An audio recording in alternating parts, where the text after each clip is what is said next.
NASA spacecraft is moving full steam ahead to hit an asteroid, all in the name of science. It is happening tonight, and you can actually stream it live. So, KJ, we've heard this plot before, but KJ, so explain to me what's going on, because this is actually a real thing that's happening. It really is, and it really is not a movie plot this time around. It's an experiment to prepare for a real threat one day. Okay. A NASA spacecraft is just hours away from crashing into an asteroid. We're going to slam the spacecraft into that smaller asteroid and basically measure how that changes its trajectory.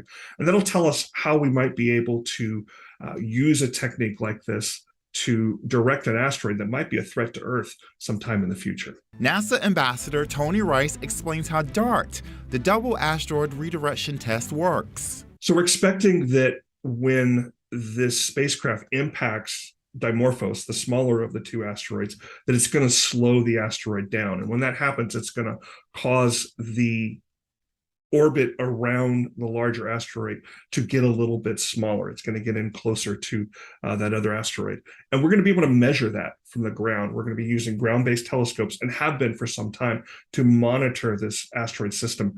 3 big takeaways from the first planetary defense mission of its kind.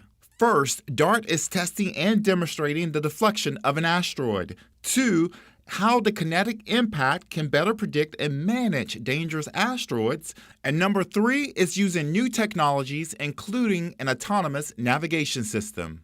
Space is so very, very big, and these things are so very far away.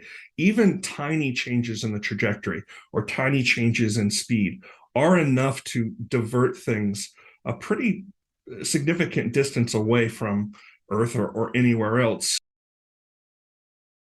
Now, that gentleman, he says that there's no real threat of any asteroid hitting Earth for at least another 50 years. Whew. The event, by the way, tonight at 7:14 Eastern time, so our time. We do have a link on our website where you can stream it, WCNC.com.